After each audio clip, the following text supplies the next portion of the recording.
Hello friends, I am Professor Abhijit Gaikwad from ACS College, Lassalgaon.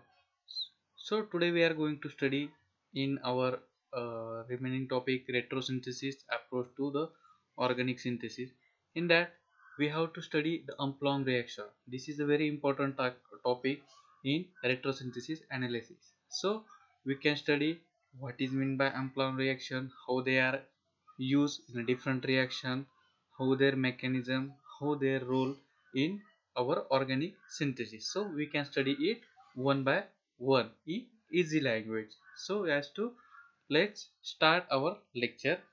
So Umplong reaction is nothing but reverse in polarity of functional group. It is nothing but reverse in polarity of functional group. This is the definition of simple definition of Umplong reaction. In that, electrophilic functional group is converted into nucleophilic, or nucleophilic functional group is converted into electrophilic, which is nothing but reverse in a polarity of a functional group. This is a simple and general definition of Umplong reaction. Always remember, only electrophile is converted into nucleophile, which is nothing but reverse in polarity of functional group.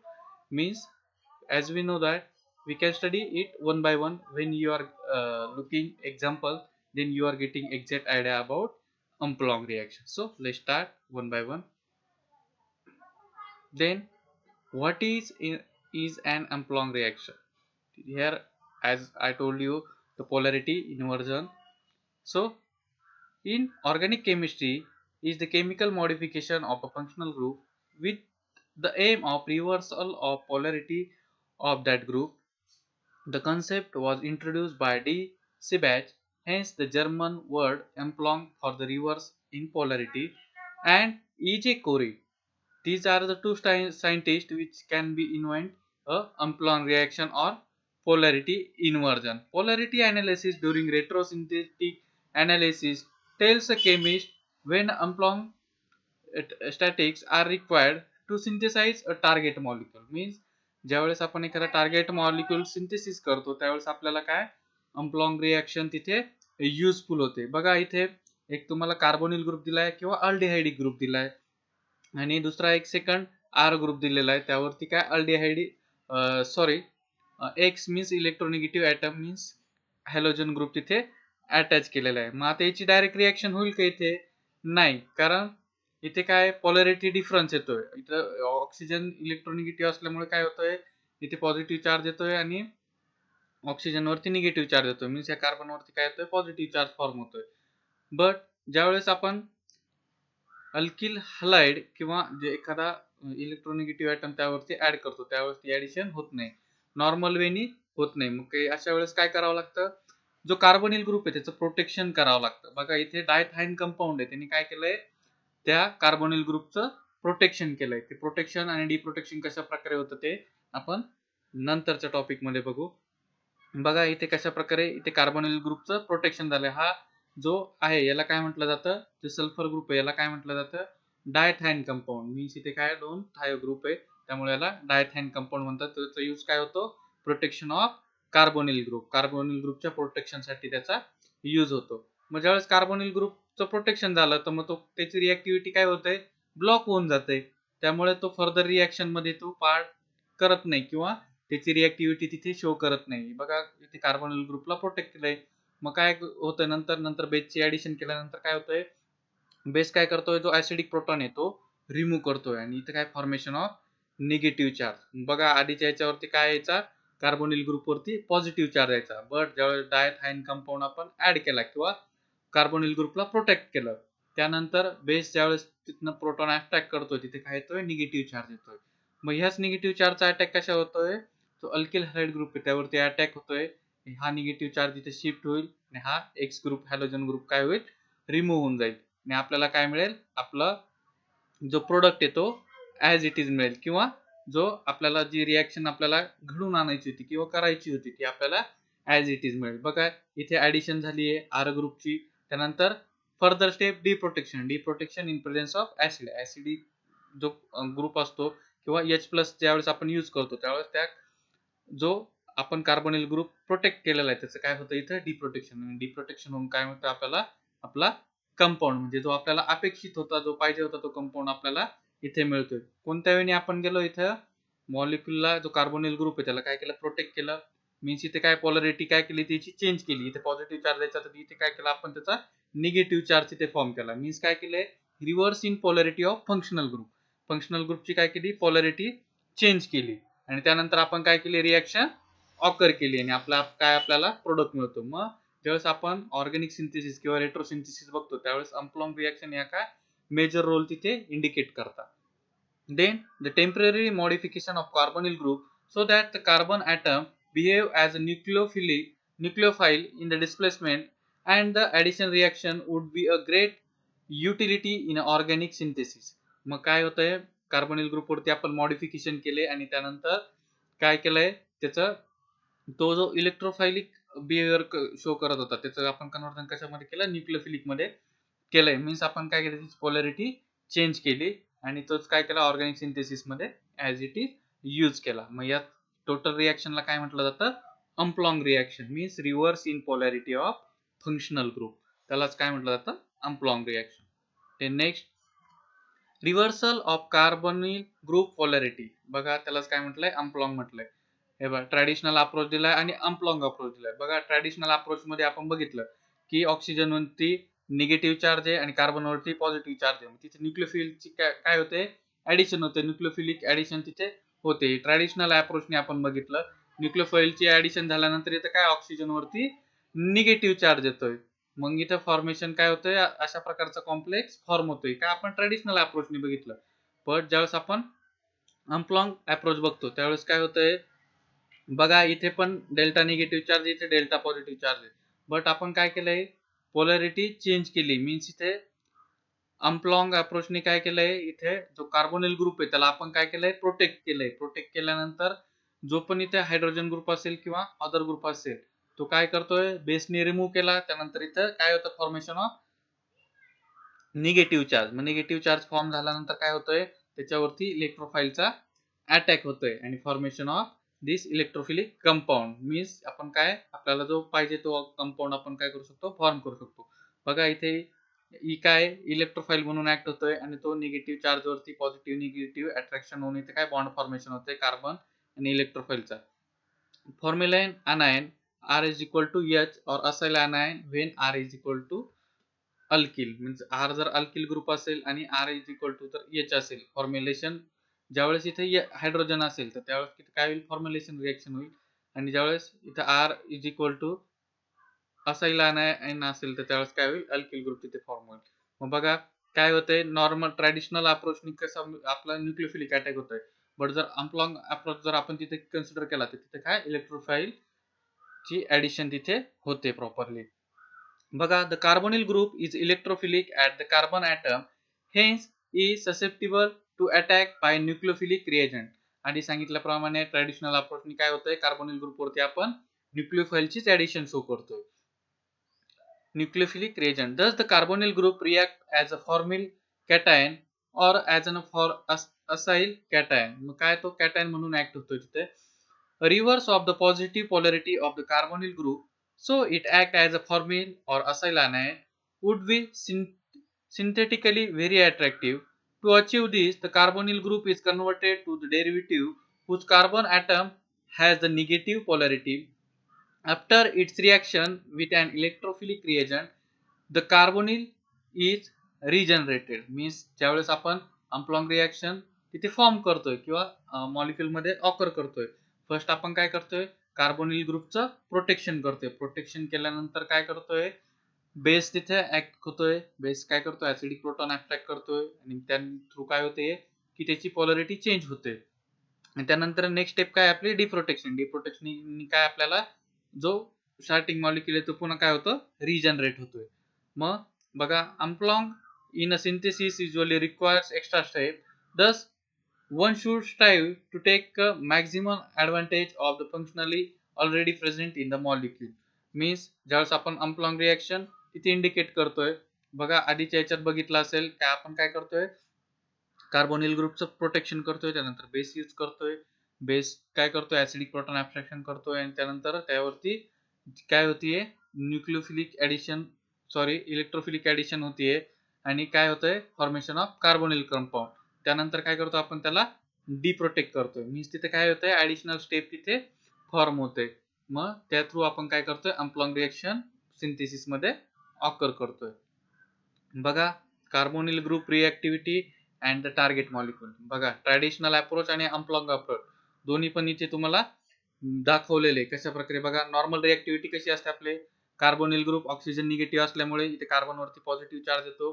त्याच्या adjacent हा जरी इथे carbon वर positive charge आला, त्याच्या adjacent काय येतो, negative charge. पुन्हा त्याच्या ऍडजस्टंट इथे जर डबल बॉन्ड असेल तर काय होतं, एकीकडे निगेटिव्ह चार्ज आणि एकीकडे पॉझिटिव्ह चार्ज. अशा प्रकारे काय होते, तिथे रिएक्टिव्हिटी किंवा पोलॅरिटी बॉन्ड मध्ये फॉर्म होते. मग बघा, ज्यावेळेस आपण अम्प्लॉंग रिएक्शन तिथे ऑकर करतोय, तर मग काय होतंय, जिथे पॉझिटिव्ह चार्ज होता तिथे काय येतोय, निगेटिव्ह चार्ज येतोय. आणि जर डबल बॉन्ड असेल तर निगेटिव्ह चार्ज ऍडजस्टंट काय येतोय, पॉझिटिव्ह चार्ज येतोय. आणि त्याच्या ऍडजस्टंट काय येतोय, पुन्हा निगेटिव्ह चार्ज येतोय. मीन्स काय होतंय, पोलॅरिटी काय होऊन जाते, इन्व्हर्ट होऊन जाते. Invert in reactivity. Normal reactivity आहे आणि ही काय इन्व्हर्टेड, मीन्स पोलॅरिटी इथे बॉन्ड मध्ये चेंज होऊन जाते. बघा, इथे काय नॉर्मल रिएक्टिव्हिटी, जर हा डबल बॉन्ड जर असेल तर मग काय होतंय, इथे जो पॉझिटिव्ह चार्ज आहे त्याच्यावरती काय होते, जो OH आहे किंवा अल्कोहोलिक ग्रुपची काय होते, ऍडिशन होते. हे काय झालं, नॉर्मल वेनी किंवा ट्रॅडिशनल वेनी आपण बघितलं. इथे जर हा डबल बॉन्ड असेल, इथे निगेटिव्ह चार्ज आणि इथे पॉझिटिव्ह चार्ज आहे. हा OH जो फॉर्म होतोय तो कशावरती होतोय, जो पॉझिटिव्ह चार्ज आहे कार्बन वरती, तिथे काय होतंय, OH ची फॉर्मेशन होते. बट जर हीच रिएक्शन जर अम्प्लॉंग रिएक्शनने आपण जर बघितली, तर इथे काय, हा कार्बोनिल ग्रुप आहे, इथे निगेटिव्ह चार्ज आहे, इथे पॉझिटिव्ह चार्ज आहे, इथे निगेटिव्ह चार्ज आहे. मग अल्कोहोल जो OH असेल तो अटॅक होताना कुठे होईल, न्यूक्लियोफिलिक अटॅक होताना जिथे पॉझिटिव्ह चार्ज आहे तिथे त्याचा अटॅक होईल आणि काय होईल, आपला प्रोडक्ट फॉर्मेशन तिथे मिळेल. बघा, ह्या एक्झाम्पल मध्ये पण बघा, इथे odd number of carbon between functional group. बघा, 1 2 3 तीन काय दिले, कार्बन दिले फंक्शनल ग्रुप मध्ये. Then even number of carbon between functional group. ज्यावेळेस आपण अम्प्लॉंग अप्रोच तिथे यूज करतो, सपोज जर इथे जर अम्प्लॉंग रिएक्शन आपण केली तर मी इथे काय ब्रेकिंग कुठं होईल, जो इवन नंबर ऑफ कार्बन आहे तिथनं काय होते, मॉलिक्यूल मध्ये ब्रेकिंग होते. ज्यावेळेस आपण रेट्रोसिंथेसिस बघतो की आपण मॉलिक्यूल मध्ये फ्रॅगमेंट तयार करतो, मग नॉर्मल वेनी काय करतो, ऑड नंबर जर असेल तर तिथे आपण काय करतो, कार्बन मध्ये फ्रॅगमेंटेशन इंडिकेट करतो. तुम्हाला जर हा पॉइंट जर समजत नसेल तर आपण आधीच्या व्हिडिओ लेक्चर मध्ये बघितलेलं आहे की रेट्रोसिंथेसिस मध्ये आपण मॉलिक्यूल मध्ये कशा प्रकारे फ्रॅगमेंटेशन इंडिकेट करतो किंवा मॉलिक्यूल कशा प्रकारे ब्रेक करतो, त्याचे रूल्स पॉइंट्स आपण सर्व बघितले. जर तुम्हाला आता समजत नसेल तर तुम्ही व्हिडिओ एकदा बघा आणि नंतर अम्प्लॉंग रिएक्शन कडे आलं तरी चालेल. Then next point, the normal disconnection pattern of the carboxylic acid with the Grignard reagent and the carbon dioxide as a single electron or SE pathway. Look at here, A pathway A dilai and a disconnection leading to carboxyl synthon with the unnatural negative charge in part B. Part A आणि part B दोन्ही पण दिले. Cyanide ion act as an Se of a negatively charged carboxyl synthon. Its reaction with RBr furnishes the corresponding nitrile which on hydrolysis produces the desired target molecule. बघा, carboxylic acid तुम्हाला इथे दिलंय, त्यामध्ये दोन पाथनी तुम्हाला काय केलंय, तिथे रिएक्शन इंडिकेट केलेलं आहे. बघा, पाथ एने काय होतंय, फ्रॅगमेंटेशन कुठं होतंय, जो आर ग्रुप आहे इथे फ्रॅगमेंटेशन झालं, इथे निगेटिव्ह चार्ज इथे पॉझिटिव्ह चार्ज, मीन्स आपल्याला दोन सिंथॉन मिळत आहे. मग त्या सिंथॉनचे सिंथेटिक इक्विव्हॅलंट कशा प्रकारे मिळतील, हा जो आर ग्रुप आहे तो कशाने मिळेल आपल्याला, RMGR means Grignard reagent use करून आपण तो त्याचा सिंथेटिक इक्विव्हॅलंट आपण मिळू शकतो. आणि हा जो COOH जो आहे तो आपण कशापासून मिळू शकतो, CO2 पासून. मीन्स याची जर रिएक्शन CO2 सोबत झाली तर आपल्याला काय मिळतो, आपला टार्गेट मॉलिक्यूल मिळतो. Then in path by using path B. मग पाथ बी ने काय होतंय, इथं आर ग्रुप वरती पॉझिटिव्ह चार्ज आलाय, कार्बोनिल वरती निगेटिव्ह चार्ज आलाय.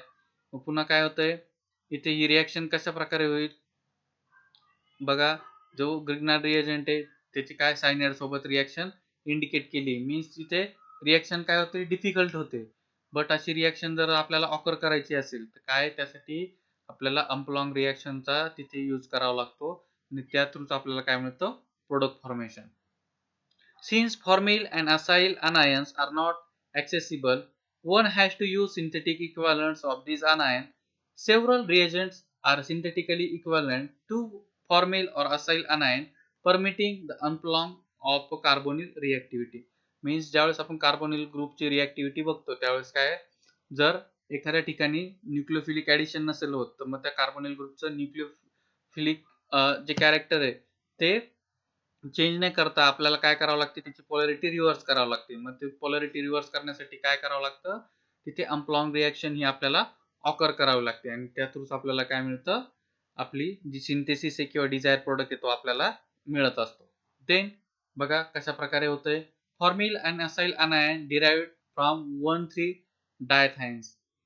बघा हा जो कंपाऊंड आहे याला काय म्हटलं जातं 1,3 डायथाइन्स किंवा 1,3 डायोल कंपाऊंड. अशा प्रकारे काय होतं कार्बोनिल ग्रुपचं प्रोटेक्शन होतं. प्रोटेक्शन केल्यानंतर काय केलं जातं बेस यूज केला जातो प्रोटॉन ॲब्स्ट्रॅक्शन होतं आणि आपली अनप्लॉन्ग रिॲक्शन होते. बघा the most utilize umpolung strategy is based on formyl and acyl anion equivalents derived from 2 lithio 1,3 dithiane species. इथे घाबरून जायचं काम नाही. 2 लिथियो 1,3 डायन स्पेसिस मीन्स ज्यावेळेस लिथियम आपण ऍक्ट करतो त्यावेळेस तिथे तो फॉर्म होतो. 2 lithium 1,3 diene species. These are readily generated from 1,3 diethiones or thioacetals. त्याला काय म्हटलं जातं thioacetals म्हटलं जातं 1,3 डाय कंपाऊंडला. Because the hydrogens at C2 are relatively acidic, having pK value up to 31. In this connection, it should be noted that thiols ETSH of pK are stronger acid compared to alcohols. Means थायोलचा पासून जो आपल्याला acid मिळतो काय असतो more acidic असतो compare to alcohol पासून जो मिळतो त्याच्या कंपॅरेटिव्हली. बघा इथे दोन्ही रिॲक्शन तुम्हाला दाखवल्या अल्कोहोल किंवा डायोल कंपाऊंड्स आहे 1,3 डायोल आहे. मग इथे बघा कशा प्रकारे इथे काय होईल लोन पेअरचा अटॅक होईल ऑक्सिजन ओपन होईल त्यानंतर इथं फॉर्मेशन ऑफ OH इथे. मग त्यानंतर ही जी रिॲक्शन आहे टोटल रिॲक्शनला काय म्हटलं जातं protection reaction protection of this carbonyl group. मग डायऑक्साईन कंपाऊंड इथे काय होतंय फॉर्म होतोय. बघा प्रोटेक्शन झालंय कार्बोनिल ग्रुपचं इथे 1,3 डायऑक्साईन कंपाऊंड फॉर्म झालेला आहे. त्यानंतर ज्यावेळेस 1,3 डायन कंपाऊंड घेतो डायथाइन कंपाऊंड त्यावेळेस पण काय होतंय प्रोटेक्शनच होतंय कंपाऊंडचं किंवा मॉलिक्यूल कार्बोनिल ग्रुपचं. बघा 1, 2 मग इथे ऍसिडिटी कम्पेअर केलेली ज्यावेळेस अल्कोहोल सोबत रिॲक्शन होते त्यावेळेस त्याची ऍसिडिटी काय कमी असते. बट ज्यावेळेस आपण डायथाइन कंपाऊंड बरोबर त्याची रिॲक्शन इंडिकेट करतो किंवा रिॲक्शन शो करतो तेव्हा त्याची ऍसिडिटी मोर असते. मग ऍसिडिटी जर मोर असेल तर बेस काय करेल प्रोटॉन ॲब्स्ट्रॅक्शन तिथून लवकरात लवकर करेल इझिली करेल आणि तिथे जो निगेटिव्ह चार्ज फॉर्म होतोय तो काय होईल लवकरात लवकर तिथे फॉर्म होईल. मग अशा प्रकारे ज्याची ऍसिडिटी जास्त असते त्यावरती काय बेस इझिली ऍक्ट होतो. The lower ionization potential and the greater polarizability of the valence electron of sulfur compared to the oxygen makes the divalent sulfur compounds more nucleophilic.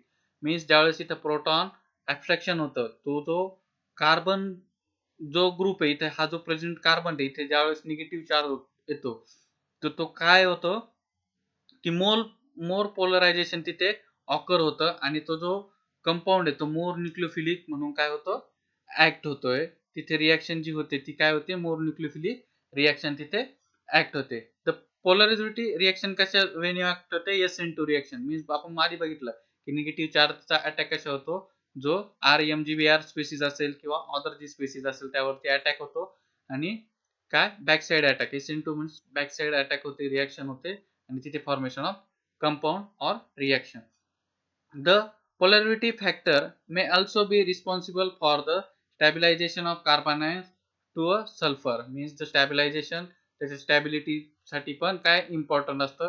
Means त्यामुळे आपण काय करतो डायथाइन कंपाऊंड हे कार्बोनिल ग्रुपच्या protection साठी use करतो. Then the anion derived from diethyens react with the alkyl halides to give the corresponding alkylated diethyens. After hydrolysis produces aldehyde or ketone. बघा इथे डायथाइन कंपाऊंड फॉर्म झालाय. मग बेस काय करतोय प्रोटॉन ऍसिडिक प्रोटॉन तिथे ऍब्स्ट्रॅक्शन करतोय. मग त्यानंतर काय होतंय, ऍसिडिक प्रोटॉन ऍब्स्ट्रॅक्शन झाल्यानंतर जो निगेटिव्ह चार्ज येते, निगेटिव्ह चार्जचा अटॅक कशावरती, आर एक्स वरती, अल्किल हलाइड वरती अटॅक होतोय आणि फॉर्मेशन ऑफ आर.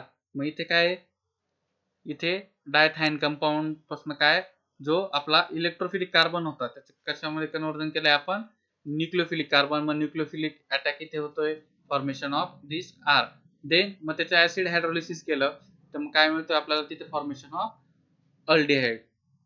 बघा इथे अल्डिहाइड फॉर्म होतोय. सेम वेनी सेम रिएजंट दिलाय, फक्त इथे काय 2 हायड्रोजन होते, इथे काय एक H ग्रुप आहे आणि एक R ग्रुप आहे. मग इथे पण रिएक्शन काय त्याच वेनी फॉर्म होईल. जो ब्युटिल लिथियम आहे तो काय करेल, प्रोटॉन ऍब्स्ट्रॅक्शन करेल. ऍसिडिक प्रोटॉन, हा जो प्रोटॉन आहे तो ऍसिडिक प्रोटॉन आहे, त्याचं ऍब्स्ट्रॅक्शन होतंय, फॉर्मेशन ऑफ निगेटिव्ह चार्ज. मग पुन्हा सेम वेनी मेकॅनिझम काय, हा निगेटिव्ह चार्ज आहे, हा काय करतोय, हा RX अल्किल हलाइड वरती अटॅक करतोय, फॉर्मेशन ऑफ दिस स्पेसिस और इंटरमिडिएट. मग त्यानंतर हा इंटरमिडिएट फॉर्म झाल्यानंतर त्याचं काय केलंय, ऍसिड हायड्रोलिसिस केलं in presence of HgCl2, HgO, H2O और MEOH. हे काय ऍसिडिक फंक्शन, ऍसिडिक रिएजंट आहे. कधी पण लक्षात ठेवायचं, ज्यावेळेस आपण प्रोटेक्शन करतो किंवा डिप्रोटेक्शन करतो, डिप्रोटेक्शन स्टेप मध्ये आपण मॉलिक्यूल मध्ये ज्यावेळेस डिप्रोटेक्शन करायचं असतं त्यावेळेस आपण काय करतो, ऍसिडिक फंक्शनल ग्रुप तिथे यूज करतो. तुम्हाला जर एक्झाम मध्ये अशा प्रकारची रिएक्शन दिलेली असेल किंवा रिएजंट दिलेले असेल, कुठलेही ऍसिडिक रिएजंट दिलेले असेल लास्ट स्टेप मध्ये, तर लक्षात घ्यायचं की तिथे प्रोटेक्शन अँड डिप्रोटेक्शन मेकॅनिझम तिथे होत असतं. घाबरून जायचं नाही असे रिएजंट बघून. तिथे काय होतं, सिम्पली प्रोटेक्शन स्टेप ती तिथे होत असते. मग तिथे काय, आता इथे आर ग्रुप प्रेझेंट असल्यामुळे काय असाईल, अनायन टू कीटोन. इथे काय कीटोनचं फॉर्मेशन झालंय. सिंपल मेकॅनिझम आहे आपल्या अनप्लॉन्ग रिएक्शनचं. फक्त लक्षात घ्यायचं कुठले रिएजंट यूज केले जातात, कुठल्या रिएजंटचा रोल काय हे आपल्याला ऑर्गॅनिक सिंथेसिस मध्ये माहिती पाहिजे. ते जर आपल्याला प्रॉपरली माहिती असेल तर आपण प्रॉपर वेनी मेकॅनिझम हे रिएक्शनचं सॉल्व्ह करू शकतो किंवा फाइंड आउट करू शकतो. Then umpolung reaction in various transformation. बघा अनप्लॉन्ग रिएक्शन वेगवेगळ्या रिएक्शन मध्ये कशा प्रकारे ऑकर होते. असं अनायन बघा, अनप्लॉन्ग रिएक्शन आपण काय कार्बोनिल ग्रुपचं प्रोटेक्शन केलं, इथे निगेटिव्ह चार्ज फॉर्म झालाय. मग त्या निगेटिव्ह चार्जचा जर अटॅक ह्या इपॉक्साइड रिंग वरती झाला तर काय होईल, इपॉक्साइडची ओपनिंग होईल, OH फॉर्मेशन. बघा इथे firstly in presence of RX ट्रायनिकेल NiH2 काय हायड्रेशन रिएक्शन इथे फॉर्म होते आणि तिथे काय OH फॉर्म होतोय. देन सेकंडली बघा, याच निगेटिव्ह चार्जचा अटॅक जर इथे कार्बोनिल ग्रुप वरती किंवा किटोनिक ग्रुप वरती झाला तर formation of this RRH. Means इथे काय प्रोटेक्शन आणि डिप्रोटेक्शन. इथे काय कार्बोनिल ग्रुपला प्रोटेक्शन केलेलं आहे, इथे काय होतंय डिप्रोटेक्शन होतंय. मीन्स काय जो थायन कंपाऊंड आहे तो काय केलाय, रिमूव्ह केलाय. बघा अशा प्रकारे रिएक्शन होते. जर HCO2 जर असेल तर अशा प्रकारे तिथे प्रोडक्ट फॉर्मेशन होतं. बघा डिफरंट रिएक्शन दिलाय, त्यावरती त्याचा अटॅक झाल्यानंतर काय आपल्याला डिफरंट कंपाऊंड तिथे फॉर्म होत आहे. बघा इथे अटॅक झाल्यानंतर काय क्लोरीन ग्रुप रिमूव्ह होऊन जातोय आणि आपल्याला हा जो इस्टर कंपाऊंड आहे तो आपल्याला मिळतोय. CO2 वरती अटॅक झाल्यानंतर काय होतोय, ऍसिड फॉर्म होतोय. मीन्स अशा प्रकारचे रिएक्शन आपल्याला ऑर्गॅनिक सिंथेसिस मध्ये बाय युजिंग अनप्लॉन्ग रिएक्शन आपण काय करू शकतो, ऑकर करू शकतो. किंवा आपल्याला जो अपेक्षित प्रोडक्ट आहे रेट्रोसिंथेसिस मध्ये किंवा सिंथेसिस मध्ये, तो आपण बाय युजिंग अनप्लॉन्ग रिएक्शन आपण तो काय करू शकतो, फॉर्म करू शकतो किंवा आपण मिळू शकतो. Diethane derived carbanions can be hydroxyalkylated or acylated to produce after removal of propene diethyl appendage a variety of difunctional compounds. Means ज्यावेळेस आपण डिप्रोटेक्शन करतो डायथाइन कंपाऊंडचं, त्यानंतर आपल्याला काय मिळतं, डिफरंट कार्बोनिल कंपाऊंड किंवा डायफंक्शनल तिथे कंपाऊंड इथे काय होत आहे, फॉर्म होत आहे. मीन्स बघा किती मस्त रिएक्शन आहे अनप्लॉन्ग रिएक्शन. त्या थ्रू आपण काय करू शकतो, कुठलेही कंपाऊंड तिथे फॉर्म करू शकतोय, त्यांची पोलॅरिटी रिव्हर्स करून किंवा पोलॅरिटी चेंज करून. बघा आता एक सिंपल रिएक्शन आहे, the Stetter reaction using umpolung concept. बघा ह्या रिएक्शन मध्ये काय होतंय, acyl anion synthon derived from cyanohydrins may be generated catalytically by cyanide ion via Setter reaction. However, further reaction will be electrophile is confined to carbonyl compounds and Michael acceptor. बघा इथे काय आहे, दो acyl अनायन formation करायचे. इथे बघा हा जो compound आहे निगेटिव्ह चार्ज आहे याचा अटॅक होतोय कार्बोनिल ग्रुप वरती RCHO वरती. फॉर्मेशन ऑफ दिस कंपाऊंड, या कंपाऊंडचा इथे अटॅक झाल्यानंतर काय होतं, इथे ऑक्सिजन वरती निगेटिव्ह चार्ज येतोय बघा. मग इथे काय होतंय हायड्रोजन शिफ्टिंग, मग इथे हा ऑक्सिजन निगेटिव्ह चार्ज शिफ्ट होतोय आणि सायनाइड ग्रुप काय होतोय रिमूव्ह होऊन जातोय. मीन्स इथे काय सायनाइड कॅटलिस्ट म्हणून ऍक्ट होतोय इथे formation of this carbonyl group आणि आपल्याला अशा प्रकारचे रिएक्शन किंवा कंपाऊंड मिळतोय. सेम वेनी सेम रिएक्शन बघा इथे काय होतंय, हा CHO ग्रुप आहे. मग इथे अटॅक होताना आपण बघितले की पोलॅरिटी चेंज झाल्यानंतर कशा प्रकारे होईल. मग इथे formation of positive or negative charge. मग कशा प्रकारे, मग जो सायनाइड जो कॅटलिस्ट आहे तो काय होईल कार्बोनिल ग्रुप वरती अटॅक करेल. हा जो सायनाइड आहे हा काय करेल या कार्बोनिल ग्रुप वरती अटॅक करेल. अटॅक केल्यानंतर काय होईल ओपनिंग होईल, formation of this OH and CN species, then formation of this compound. मग इथे काय मायकल ऍडिशन झाली आहे. नंतर मायकल ऍडिशन झाल्यानंतर काय होतं इथे डबल बॉन्डची इथे शिफ्टिंग होते. इथे ONA फॉर्मेशन, हा जो NaCN आहे त्यामधला CN चा अटॅक कार्बोनिल वरती झालाय आणि इथे काय होतंय हा ONaCN इथे फॉर्म होतोय. मग हा काय इंटरमिडिएट आपल्याला इथे मिळाला आहे. त्यानंतर काय होतंय नेक्स्ट स्टेप, हा जो OH आहे हा ऑक्सिजनची हायड्रोजन आणि ऑक्सिजन मधला बॉन्ड ब्रेक होतोय, शिफ्टिंग होते आणि सायनाइड ग्रुप रिमूव्ह होऊन जातोय आणि इथे काय formation of this carbonyl group आणि या बॉन्डची शिफ्टिंग काय होते आणि आपल्याला हा प्रोडक्ट अशा प्रकारे तिथे काय होतंय फॉर्म होतोय. ह्या ओव्हरऑल रिएक्शनला काय म्हटलं जातं सेटर रिएक्शन. मग इथे काय होतंय पोलॅरिटी चेंज करून काय होतंय कार्बोनिल ग्रुपची तिथे रिएक्शन ऑकर होते. मीन्स आपण अम्प्लॉंग कॉन्सेप्ट यूज करून सेटर रिएक्शन पण तिथे फॉर्म करू शकतो. Then acyl anions derived from enol ethers. मग इनॉल इथर्स पासून पण आपल्याला ते मिळू शकतंय बघा. The alpha hydrogens or a hydrogens of enol ethers may be deprotonated with the tertiary butyl lithium alkylation of the resultant vinyl anions followed by acid hydrolysis provides an efficient route for the preparation of methyl ketones. मग methyl ketone formation साठी पण काय इथे use होतो बघा. इनॉल इथर इथे दिलेला आहे. टर्शरी ब्युटिल लिथियम हा काय करेल इथला ऍसिडिक प्रोटॉन ऍब्स्ट्रॅक्शन करेल.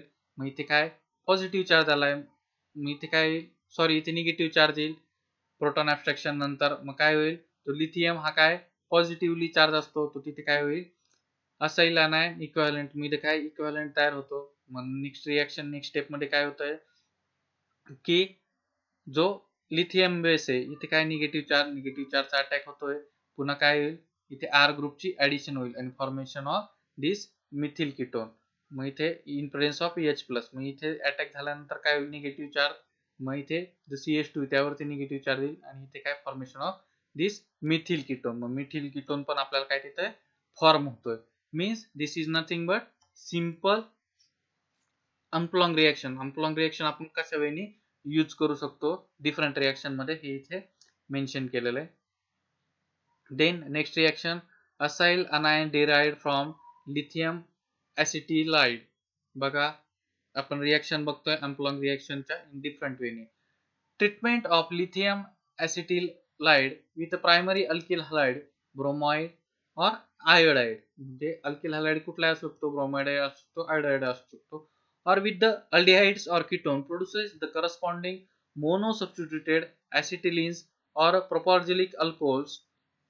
Mercuric ion catalyze hydration of these furnishes methyl ketones and methyl hydroxyketone respectively.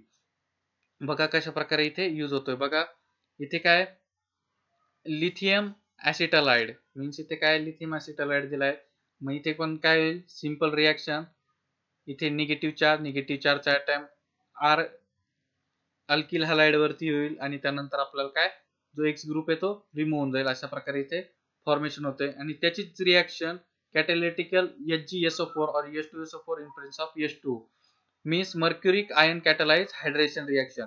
ज्यावेळेस अशा प्रकारचा रिएजंट तुम्हाला दिलेला असतो त्याला काय म्हटलं जातं mercuric ion catalyse hydration reaction. त्यापासून आपल्याला काय मिळतं इथे प्रोपोर्जिलिक अल्कोहोल याला काय म्हटलं जातं प्रोपॉर्जिलिक अल्कोहोल म्हटलं जातं. बघा इथे काय मिळतोय आपल्याला, कीटोन मिळाला आहे इथे सुरुवातीला.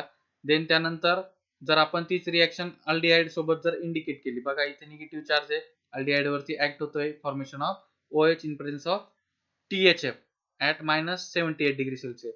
मग तीच रिएक्शन जर आपण THF सोबत जर केली, किंवा इथला निगेटिव्ह चार्ज इथे कार्बोनिल वरती अटॅक होईल आणि इथे फॉर्मेशन ऑफ OH. मग हे जो प्रोडक्ट फॉर्म होतो याला काय म्हटलं जातं, propargylic alcohol. This is nothing but propargylic alcohol.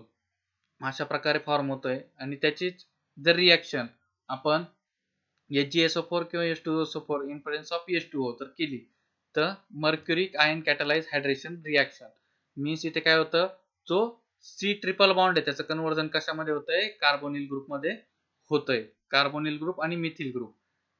ज्यावेळेस अशा प्रकारचा तुम्हाला रिएजंट दिलेला असेल तर त्यावेळेस त्याचं मिनिंग काय, की तिथे formation of carbonyl group. C triple बॉन्डचं कन्वर्जन कशामध्ये होतंय, C ट्रिपल बॉन्डचं conversion carbonyl group and methyl ग्रुपमध्ये त्याचं कन्वर्जन होतंय.